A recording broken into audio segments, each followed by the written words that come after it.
오늘은 산상수훈 강해 설교 그 세 번째 시간으로 마태복음 5장 4절과 누가복음 6장 21절과 25절을 중심으로 눈물 먹고 자라는 행복이라는 제목의 말씀을 들으시겠습니다. 먼저 제가 본문을 읽어드리겠습니다. 애통하는 자는 복이 있나니 저희가 위로를 받을 것이며 이제 줄인 자는 복이 있나니 너희가 배부름을 얻을 것이며 이제 우는 자는 복이 있나니 너희가 웃을 것이며 화 있을진저 너희 이제 배부른 자여 너희는 줄이리로다. 화 있을진저 너희 이제 웃는 자여 너희가 애통하며 울리로다. 아멘.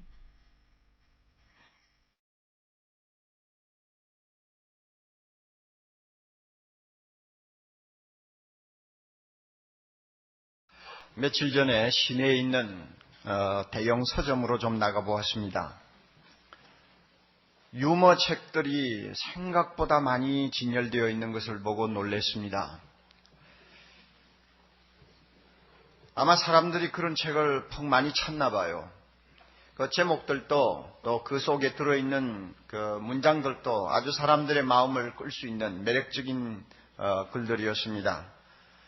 유머는 성공의 시작이요 웃음은 행복의 시작이니라 뭐 이런 이야기, 또 웃으면 복이 와요 하는 이런 말들, 이런 표제들이 붙은 책들을 사람들이 자주 손에 들고 그 서점 안에서도 읽어보며 웃으면서 이렇게 보내는 것을 제가 보았습니다.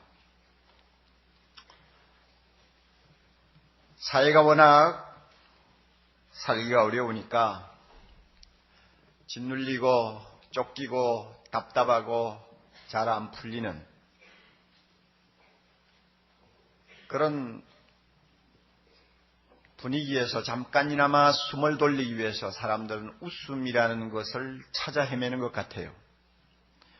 그리고 한번 크게 웃음으로써 그 마음에 있던 답답한 감정들을 다 쓸어내버릴 수 있다고 생각하는 것 같습니다. 이런 면에서 현대인들은 무거운 이야기를 좋아하지 않습니다. 더욱이 눈물이다, 애통이다 하는 말은 별로 귀담아 들으려고 하지를 않습니다. 일단 그 말 자체가 주는 어감이 마음에 큰 도움이 되지 않는다고 생각하기 때문입니다. 그럼에도 불구하고 예수님은 무엇이라고 말씀합니까? 애통하는 자는 복이 있다. 왜냐하면 저희가 위로를 받을 것이기 때문이다. 이렇게 말씀합니다. 성경에 많은 역설이 있습니다마는 아마 이 구절이야말로 기독교의 역설을 대변하는 가장 대표적인 성경 말씀이 아닌가, 저는 그렇게 생각을 합니다. 성경에 보면 눈물이라든지 슬픔이라는 것을 표현하는 용어가 한 9가지 됩니다. 그 가운데서 지금 예수님이 사용하시니 애통하는 자 할 때 애통하다, 이 용어는 가장 그 강도가 높고 그 감정이 짙은 단어 중에 속한다고 합니다. 그러니까 상당히 어감이 강하다는 것이죠. 어느 정도 강하냐? 사랑하는 사람의 죽음을 앞에 놓고 가슴을 치며 통곡하는 사람의 애통, 그것을 이야기한다고 합니다.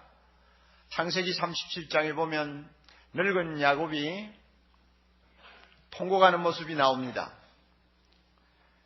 12아들 가운데서 그가 가장 사랑하던 아들 요셉이 있었습니다마는 하루아침에 행방불명이 되어버렸습니다. 도무지 소식을 알 수가 없습니다. 죽은 것이 틀림없다고 생각했습니다. 그렇게 되자 이 늙은 아버지 야곱은 옷을 갈기갈기 찢고 허리에 굵은 배를 두르고 그리고는 땅을 치면서 식음을 점폐하고 날마다 통곡하는 모습을 우리가 보는데요. 이 통곡하는 모습이 바로 주님께서 말씀하신 애통하는 자는 복이 있나니 할 때 이 애통이라는 단어입니다. 저는 애통이라는 이 말의 의미가 이처럼 강하고 또 진하다고 해서 예수님이 애통하는 자는 복이 있나니 하실 때 우리 모두가 야곱처럼 그렇게 통곡하고 눈물을 흘려야 된다고 하는 의미로 사용하셨다고 생각지는 않습니다. 만약에 꼭 그런 의미를 갖는 것이라고 한다면 이 말씀하고 우리하고 별 관계가 없어요. 우리가 한평생 살면서 그처럼 가슴을 쥐어짜며 하늘이 무너지는 것처럼 통곡하는 일은 그저 한두 번 있을까 말까 하는 사건일 수 있으니까 이 말씀이 내하고 무슨 관계가 있냐 하고 우리는 제껴놓을 수도 있습니다. 그런 의미로 말씀하신 것이 아니라고 생각합니다. 그러면 예수님이 의미하는 것이 무엇일까요? 제가 볼 때 심령이 가난한 자가 토하는 영혼의 거룩한 탄식을 애통이라고 표현하시는 것 같습니다.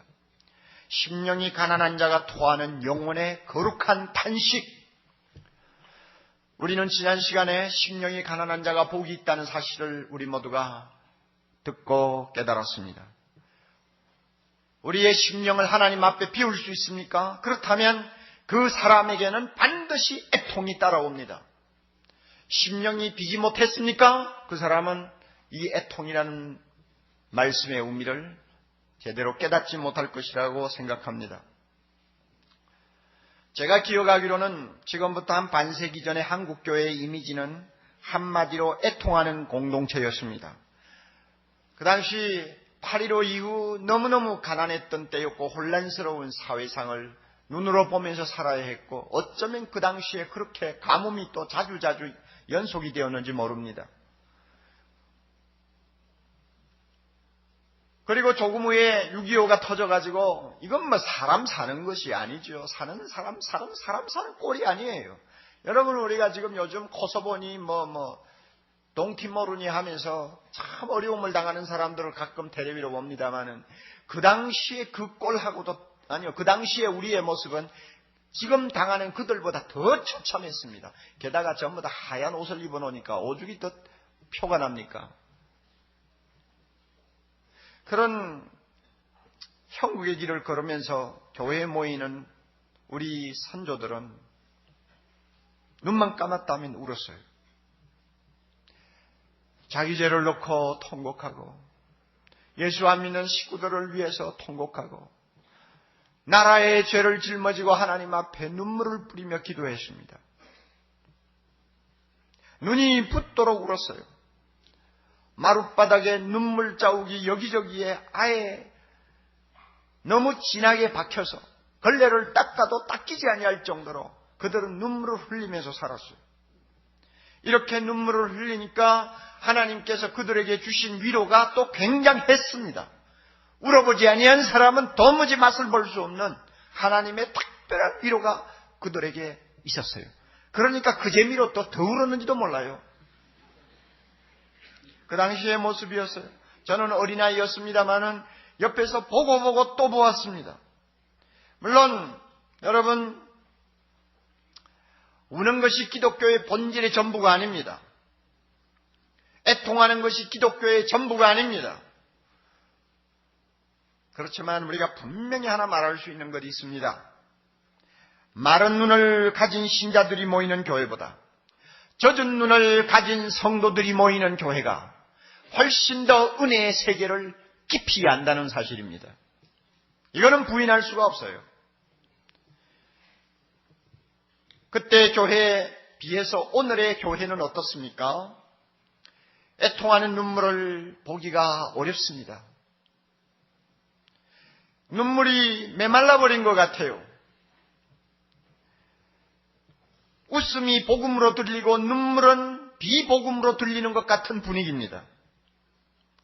어느 신문 광고에 보니까 유머 설교 세미나라고 하는 세미나를 선전하는 것을 봤습니다. 사람들을 웃기면 분위기가 좋아진다는 것이죠. 설교를 듣는 사람도 기분 좋게 실컷 웃겨놓고 설교하면 잘 먹힌다는 것이죠.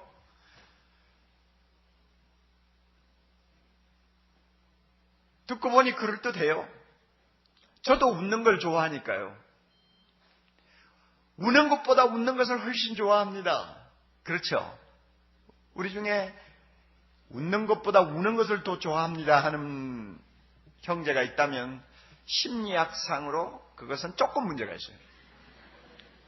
우리 모두 웃는 걸 좋아해요. 그러니까 교회도 사람들이 좀 기쁘게 예배할 수 있도록 해야 되고 좀 많이 웃기고 그 다음에 기분 좋게 해주어야 그 다음에 말씀을 들을 때 아멘 아멘 아멘 하고 듣는데요. 그래서 아마 유머 설교 세미나라는 말이 나왔는지 몰라요. 한편 이런 이야기들이 통하는 오늘 현대 교회에 분명한 사실은 눈물이 말랐다는 것입니다. 저나 여러분이나 마찬가지입니다. 그리고 심각한 이야기는 잘 듣고 싶어 하지 않습니다. 꼭 하고 싶으면 짧게 해. 아니면 그만 넘어가시지. 그리고 기분 좋게 웃어야 은혜 받았다고 착각하고요. 애통하는 자는 복이 있나니 천국이 저희 것이며 하는 주님의 말씀하고 거리가 좀 있지 않나 하는 두려움이 있습니다. 이게 현대교회의 이미지예요. 사랑하는 형제자매 여러분, 눈물이 그렇게 부정적인 이미지를 갖고 있나요? 저는 그렇게 생각지 않습니다. 우리 모두가 짧은 인생을 살다가 갑니다마는 너나 할 것 없이 다 경험합니다. 눈물이 소중하다는 것을. 눈물은 그 자체의 고유한 가치와 무게를 가지고 있습니다. 아무리 웃음이 우리에게 매력있고 또 우리를 기쁘게 하는 것이라 할지라도 웃음이 눈물을 대신할 수는 없습니다. 눈물에 고유한 영역이 있습니다.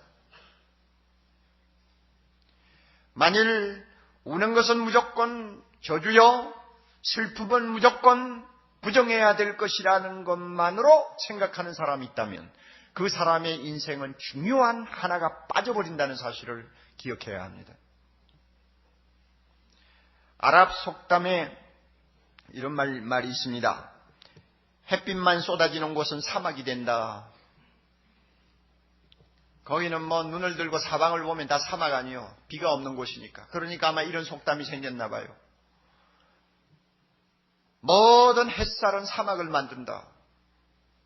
인생에 있어서도 진리입니다. 비가 와야 돼요. 비가 쏟아져야 돼요. 검은 구름이 하늘을 덮고 비가 쏟아질 때 거기에 생명의 환희가 일어납니다. 인생도 마찬가지요. 눈물이 없는 곳은, 눈물이 없는 인생은 사막이에요.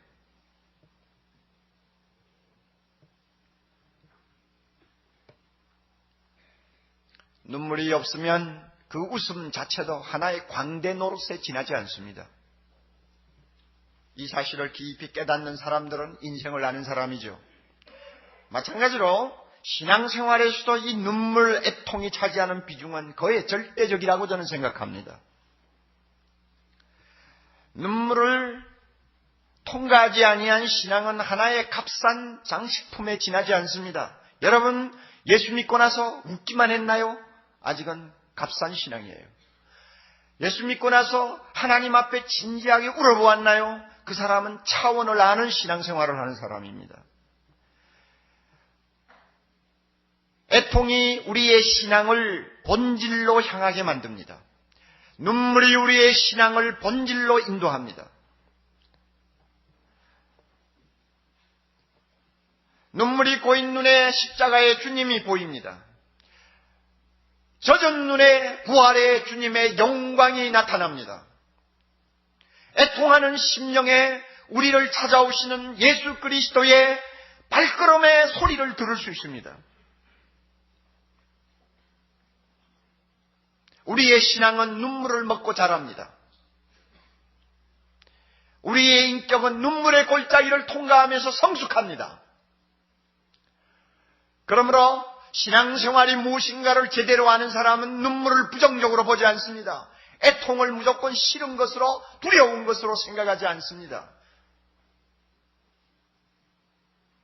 그래서 그런지 모르지만 성경에 보면 신앙생활을 한마디로 정의할 때 탄식이라는 말을 쓸 때가 있습니다. 로마서 8장 23절 여러분 잘 아시죠? 이뿐 아니라 또한 우리 곧 성령의 처음 익은 열매를 가진 우리까지도 속으로 탄식하여 양자될 것 곧 우리 몸의 구속을 기다리느니라. 쉽게 풀면 이런 말씀이죠. 우리 예수 믿고 하나님의 자녀된 사람은 날마다 탄식하면서 기다리고 있다. 무엇을 기다리느냐?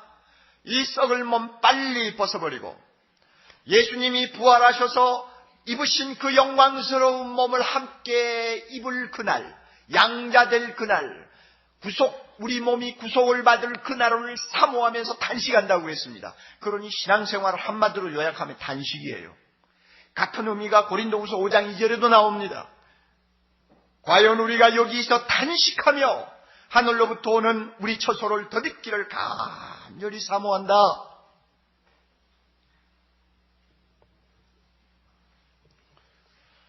신앙생활에서 눈물이 얼마나 중요한가를 여러분이 꼭 깨달으시기를 바랍니다.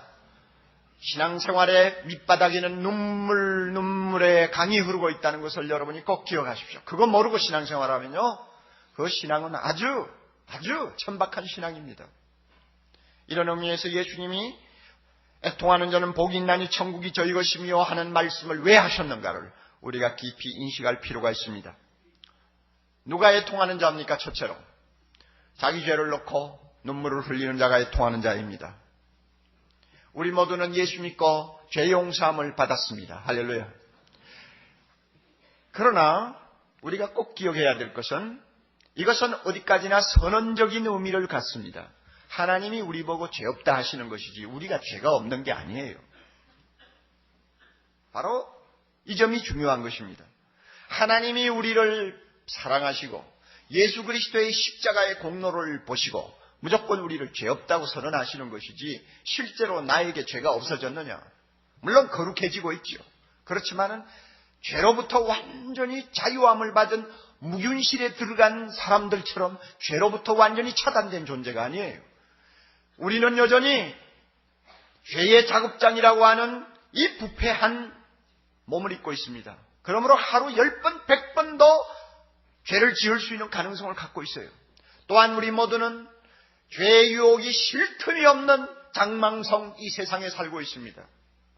따라서 누구든지 신앙생활하면서 나는 성령 충만 받아서 나는 하나님의 말씀대로 사는 사람이야. 그러므로 난 죄 없어. 회개할 것도 없어. 왜 자꾸 질질 짜냐? 사죄의 확신이 없으니까 그렇게 질질 짜지. 주님이 너 죄를 다 용서하셨어. 웃어? 만약에 이렇게 한다면 그 사람은 사도 요한이 말한 것처럼 거짓말하는 사람입니다. 사도 요한이 분명히 이런 말을 했어요. 만일 우리가 죄 없다 하면 스스로 속이고 또 진리가 우리 속에 있지 아니할 것이요. 그래서 거짓말쟁이라고 말입니다. 이런 이유로 우리 모두는 울어야 될 이유가 충분히 있습니다. 하나님 앞에 애통해야 될 이유가 충분히 있습니다. 하루에 100번이라도 하나님 앞에 애통해야 될 이유를 갖고 있어요.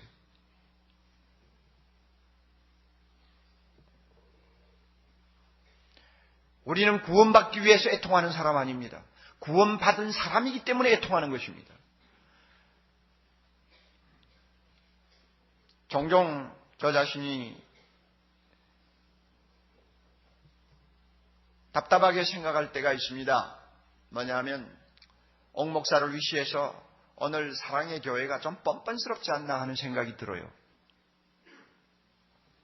죄 짓는 것을 대수롭지 않게 생각하는 사람들이 너무 많아요. 그리고 교회 나와서는 몇 마디 말로 때우고는 자기 죄가 다 용서받은 것으로 다 알고 있어요. 가슴에 진정 회개하는 자의 자세가 자리를 잡고 있지를 않아요. 하나님이 그 입술의 기도를 들으시고 정말 그 사람을 깨끗게 해주실까? 우리 모두가 깊이 반성하고 생각해야 합니다. 마틴 루터가 95개조 항의문을 성당 앞에 붙일 때 그 항의문 안에 이런 말이 있습니다. 신앙인의 삶이란 무엇인가? 끊임없는 회개와 참회를 하는 것이다. 용서받은 하나님의 자녀이기에, 거룩한 하나님의 아들이 되었기에, 우리 안에 성령을 모시고 사는 구별된 사람이기에 우리에게는 매일 눈물이 필요합니다. 죄를 씻는 눈물이요. 우리의 표준은 이웃 사람이 아닙니다. 저 사람보다 내가 얼마나 선하냐, 그것이 아니고 우리의 표준은 예수 그리스도입니다. 예수님이 보시기에 나는 얼마나 거룩한가입니다. 이것이 우리 표준이요. 그러므로 예수님을 가까이 모시는 사람일수록 자신의 추악함을 더 보게 됩니다. 더 애통하는 심정을 갖게 됩니다.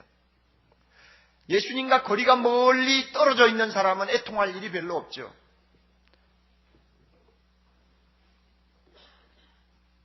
사랑하는 형제자매 여러분, 구원의 확신이 없어서 우리가 애통하는 것이 아닙니다. 항상 기뻐하라는 말씀을 몰라서 우리가 애통하는 것이 아닙니다. 예수님의 거룩하신 임재를 가까이에서 느끼기 때문에 애통하는 것이고 눈물을 흘리는 것입니다. 그 거룩한 영광의 빛 앞에 벌거벗은 것처럼 노출되는 나 자신을 순간순간 볼 때마다 나의 악함을 가지고 탄식하는 것입니다. 자기의 죄를 가지고 애통하는 것을 다윗은 이렇게 정의합니다. 시편 51편입니다. 하나님의 구하시는 제사는 상하고 통회하는 심정이라. 하나님이여 상하고 통회하는 마음을 주께서 멸시치 아니하시리이다. 애통이 뭐냐? 상한 마음이에요. 애통이 뭐냐? 통곡하는 거예요. 통회하는 거예요. 하나님이 이런 심령을 복이 있다고 말씀합니다. 이렇게 통회하고 자기 죄를 하나님 앞에 고하는 사람을 주님께서는 복되다고 하시고 그 눈물을 씻어주시고 그에게 사유의 은총, 평안의 은총, 기쁨의 은총, 만족의 은총을 주신다고 약속하셨습니다. 이것이 위로입니다. 사랑하는 형제자매 여러분, 여러분은 얼마만큼 주님 앞에 상하고 통회하는 심정을 가지고 신앙생활합니까? 우리 눈에 탄식의 눈물이 있을 때, 통회하는 눈물이 있을 때 우리의 심령에 위로의 무지개가 서는 것을 꼭 기억하시기 바랍니다. 하나님 앞에 뻔뻔스러운 사람 되지 마세요. 둘째로 인생의 무거운 짐을 지고 하나님 앞에 부르짖는 사람이 바로 애통하는 자입니다. 누가복음의 내용을 보면 예수님께서는 상당히 직설적으로 말씀을 하시는 것 같아요. 25절에 나오는 배부른 자, 웃는 자는 세상 사람들이고, 그래서 그 사람들이 잘 살고 날마다 웃고 희희낙낙하는 것을 저주로 보시고 화로 보시고, 21절에 줄인 자와 우는 자는 하나님을 믿는 경건한 사람들로 보시는 것 같습니다. 그래서 그들이 줄이고 우는 그 삶 자체를 주님께서는 복이라고 말씀하십니다. 하나님의 자녀들 가운데는 젖은 눈이 마를 날이 없이 하루하루를 사는 사람들이 많이 있습니다. 여러분, 강남의 화려한 아파트 촌만을 쳐다보고 살지 마세요. 그 아파트를 좀 넘어서 우리가 좀 눈높이를 낮추고 조용히 살펴보세요. 예수를 믿고 하나님을 극진히 사랑하는 자녀들 세계에도 얼마나 눈물이 많은지 모릅니다. 서록 서초구 강남 지역도 우리가 조금만 겸손하게 허리를 낮추고 보면 남의 눈에 잘 뜨이지 아니하는 반지하 같은 데서 방 한 칸 놔둬놓고 너무너무 어려운 삶을 사는 우리 예수 믿는 사람들이 많습니다. 그들은 이유를 알 수 없는 불행을 만나 견디다 못해서 시간만 나면 하나님의 옷자락을 붙잡고 통곡하는 자들입니다. 주님이 이 통곡을 복이 있다고 말씀하세요. 예수님을 그렇게 사랑하고 그렇게 주님을 잘 믿는데 가난은 왜 떠나지 않는지, 왜 하는 일들이 잘 풀리지 않는지, 왜 자녀가 탈선하는지, 왜 경쟁에서 뒤지고 마는지, 왜 나쁜 사람들의 속임수에 빠져 메꿀 수 없는 손해를 입어야 하는지, 왜 하루아침에 병이 들어 육체가 망가지는지, 왜 억울하게 비난을 받아야 하는지 우리는 다 설명할 수가 없어요. 설명할 수 없지만은 하나님의 귀한 자녀들이 이 무거운 십자가를 지고 날마다 눈물로 살지 아니하면 안 되는 것이 현실입니다. 가슴에 찾아드는 이 슬픔과 아픔과 고통을 견디지 못해서 많은 세상 사람들이 웃고 즐기는 시간에 조용히 하나님 앞에 엎드려 기도하면서 가슴에 가득한 서러움을 눈물로 씻어내는 거룩한 성도들이 많아요. 살기가 힘들 때마다 자주자주 좌절감이 몰려올 때마다 은혜의 보좌 앞에 나가 눈물로 하나님의 옷자락을 적시는 거룩한 백성들이 이 지구상에 많아요. 어떤 면에서는 예수를 믿기 때문에 그 십자가를 져야 하는 사람들일지도 모릅니다. 어떤 면에서는 이 세상의 사람들과 타협하지 않았기 때문에 그와 같은 고통과 슬픔을 안고 살아야 하는지도 모릅니다.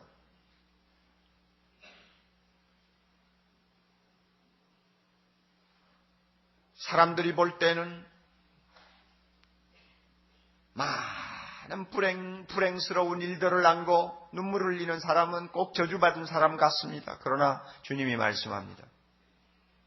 애통하는 자는 복이 있나니 저희가 위로를 받을 것이며, 나의 슬픔, 나의 고통 주님 앞에 들고 나가서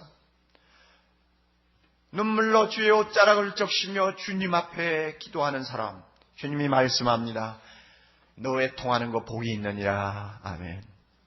그래서 하나님이 히스기야에게 말씀하신 것처럼 이사야 38장 5절 내가 내 기도를 들었노라. 내가 내 눈물을 보았노라. 우리 하나님께서 그렇게 말씀하시는 줄 믿습니다.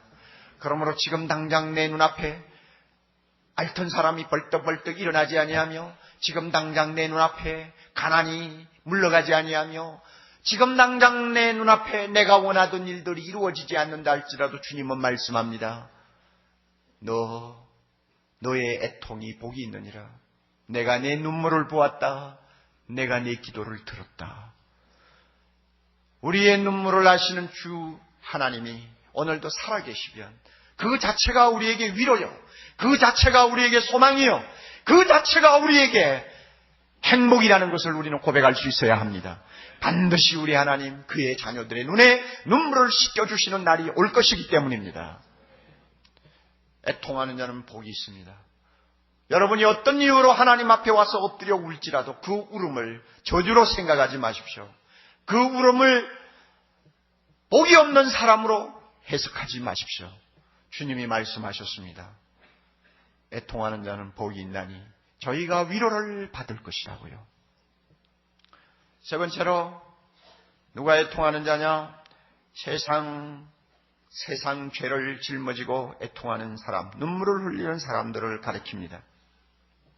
우리 예수님이 십자가를 지시기 며칠 전 예루살렘 성이 환히 내려다 보이는 감람산에 앉으셨습니다. 한참 성을 내려다보시던 주님의 눈에 굵은 눈물이 흐르기 시작했습니다. 성경에 예수님이 몇 번 우셨다고 나왔습니다. 그러나 예루살렘 성을 바라보시면서 우시는 주님의 눈물은 참 정말 통한이 가득한 눈물이었습니다. 예루살렘은 하나님의 아들이 오셨는데도 영접하지 아니한 어두움의 권세가 뒤덮고 있는 악한 성이었습니다.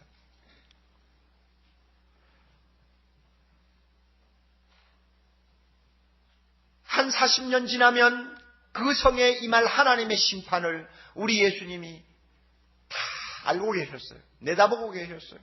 주님이 이렇게 말씀하시죠. 날이 이룰지라 반드시 때가 온다, 그 말입니다.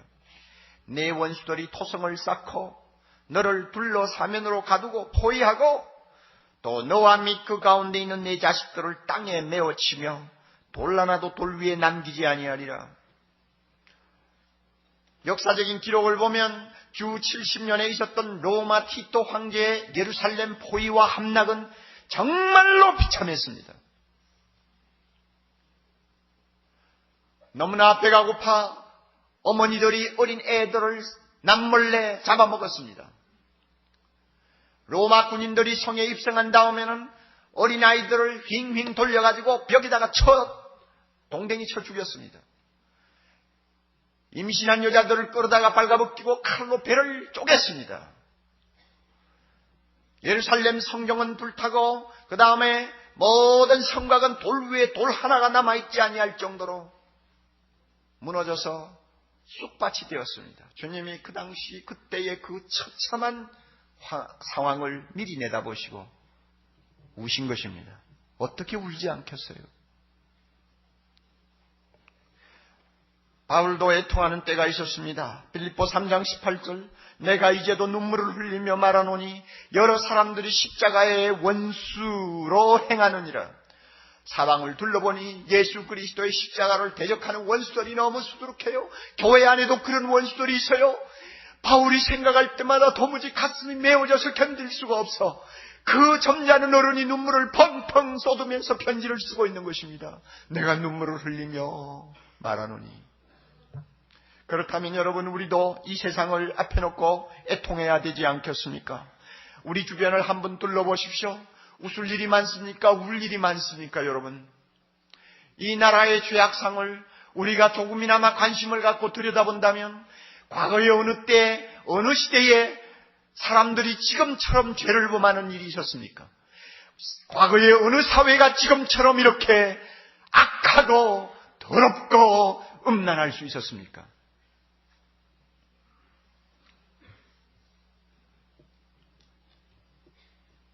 텔레비를 통해서 보셨죠?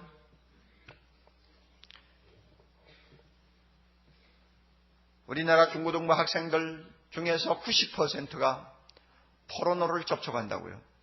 인터넷을 통해서 하여튼 어떤 방법으로 음란물을 접촉하는 것입니다. 심지어 교실에서 선생님이 잠깐 자리를 비우면 애들이 그거 열어놓고 서로 쳐다보면서 킬킬거리고 재미가 있어가지고 애들이 정신을 잃는데요. 그리고 그 90% 안에도 4%는 벌써 원조교제를 통해서 성적으로 아주 절망적인 범죄 행위를 하고 있다고 보도가 나왔습니다.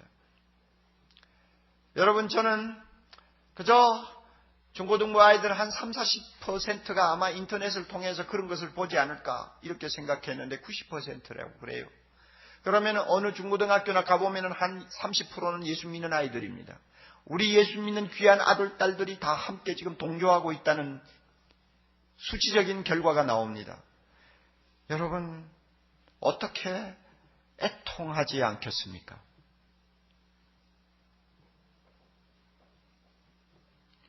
아직 성숙하지 못한 아이들이 그런 음란물을 한 번 보고 두 번 보고 하면 계속 마약에 중독된 사람들처럼 빨려 들어갑니다.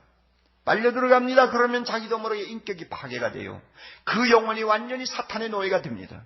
이제는요, 그 사고가 정상으로 돌아오기가 어려울 정도의 상황까지 빠질 수 있습니다. 이것이 오늘날 10대들의 세계입니다.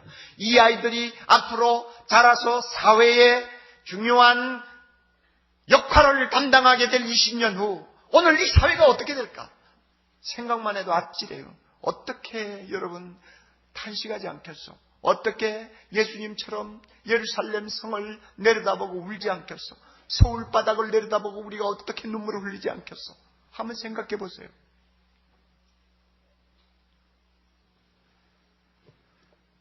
어쩌면 그렇게 겉으로 보기에 상냥하고 잘생기고 컴퓨터 잘 만지고 똑똑한 20대 청년이 8개월 사이에 2명을 강간하고 3명의 여성을 죽이고 동생을 이불 밑에 처박아 놓고 언니를 강간해서 죽이고 어떻게 그런 악마 같은 짓을 할 수 있습니까? 그것도 더 놀라운 것은 그 사람의 어머니가 지금 교회에서 사역하고 있는 여전도사라니까.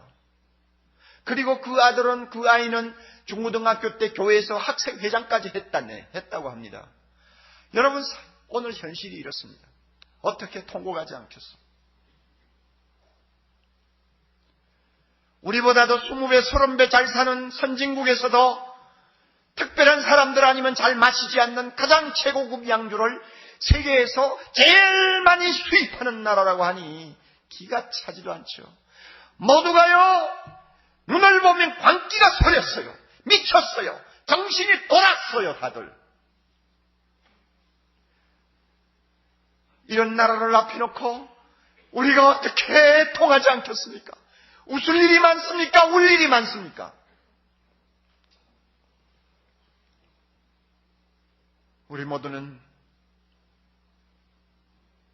이 백성의 죄를 어깨에 짊어지고 주님 앞에 나가서 애통하는 사람이 되어야 합니다. 나라와 민족을 위해 애통하는 교회만이 이 땅에 희망을 줄 수 있습니다. 썩어빠진 정치인들에게 무엇을 기대할 수 있습니까? 이제는 어쩔 수가 없다고 두 손 번쩍 들고 손을 털어버린 교육자들에게 무엇을 기대할 수 있어요? 양심이고 뭐고 수단방법 가리지 않냐고 돈 벌기에 급급한 기업인들을 우리가 기대할 수 있습니까? 오직 이 땅에 소망이 있다면 이 나라의 죄를 나의 죄처럼 생각하고 십자가 밑에 가서 예수님처럼 바울처럼 눈물을 흘리며 통곡하고 기도하는 하나님의 백성들, 교회만이 이 땅의 소망이 될 수 있습니다. 이런 의미에서 주님이 말씀합니다. 애통하는 자는 복이 있다. 너 나라를 위해서 애통해라. 민족을 위해서 애통해라. 예수 안 믿는 내 이웃을 위해서 애통하라. 그리하면 그 애통은 복이 있느니라. 내가 너를 위로하리라. 반드시 너의 애통이 헛되지 않도록 해주마. 주님이 약속하셨어요. 오늘 이 땅의 문제는 예수 믿는 사람들이 너무너무 울지 않는다는 것입니다. 눈물이 말랐다는 것입니다. 너무 뻔뻔스럽다는 것입니다. 그러기에 주님이 주시려고 하는 많은 위로의 축복들을 우리가 놓치고 있어요. 사랑하는 형제자매 여러분, 애통하는 자는 복이 있나니 저희가 위로를 받을 것이며 하는 말씀을 우리 마음속 깊이 새기고 내 죄를 놓고도 애통할 줄 아는 사람, 인생의 무거운 짐을 지고도 주님 앞에 가서 눈물 뿌리며 기도할 줄 아는 사람, 나의 민족의 죄를 짊어지고 예수 안 믿는 이웃의 영혼을 위해서 눈물을 흘리며 기도할 줄 아는 사람이 될 때에 우리가 놀라운 은혜를 받아 누릴 수 있을 뿐만 아니라 우리 가정이 살고 이 나라가 살 수 있다는 사실을 꼭 명심하시기를 바랍니다. 오늘 주님이 우리에게 이 메시지를 주시는 것입니다. 다 같이 일어나십시오. 여러분, 저하고 오늘 기도 좀 합시다. 하나님 아버지, 우리 이 시간에 통합니다. 이 시간 우리 하나님 앞에 눈물로 기도합니다. 주여, 마음을 비우고 거룩한 탄식을 주님께 올려드리기를 원합니다. 하나님, 우리의 죄를 다시 한번 회개합니다. 용서해 주시기를 원합니다. 아버지여, 이 젊은이들이 주님 남모르게 범하는 죄들이 싸우면 사하여 주시기를 원합니다. 오 하나님, 사랑의 교회 젊은이들, 사랑의 교회 청소년들의 죄를 용서하여 주시고 이들에게 눈물을 회복시켜 주셔서 우리 하나님 앞에 나가 기도할 때에 주님이 그 심령을 깨끗이 씻어주시는 위로와 축복을 누리도록 해주시기를 원합니다. 주여 우리 교회 하나님 아버지여 인생의 무거운 짐을 지고 날마다 주님 앞에 나가 눈물로 부르짖는 거룩한 성도들을 기억하여 주옵소서. 주님만이 위로할 수 있습니다. 주님만이 그들을 하나님이여 축복하실 수 있습니다. 도와주시옵소서. 주여 이 사회의 죄악을 주님 앞에 하나님 아뢰입니다. 이 땅에 이 국가의 허물과 죄를 우리가 짊어지고 우리 하나님 앞에 통회하기를 원합니다. 예수님이 우신 것처럼 우리도 울기를 원하며 바울이 눈물을 흘린 것처럼 우리도 눈물을 흘리기를 원합니다. 하나님 아버지 이 자리에 서서 주님 앞에 두 손 들고 있는 귀한 아들 딸들 눈물을 주시옵소서. 이 눈물이 이 나라를 살릴 수 있습니다. 이 눈물이 이 나라에 소망을 줄 수 있습니다. 이 눈물이 이 땅을 치유할 수 있습니다. 주여 거룩한 눈물을 이들에게 회복시켜 주시옵소서. 예수님 이름으로 기도드리옵나이다. 아멘.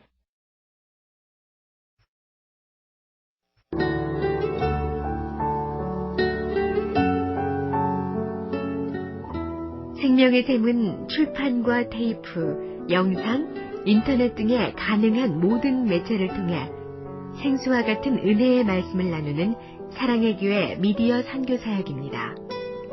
이 테이프를 들으시고 하나님의 말씀에 대해 더 깊이 알기를 원하시는 분은 생명의 샘으로 연락해 주시기 바랍니다.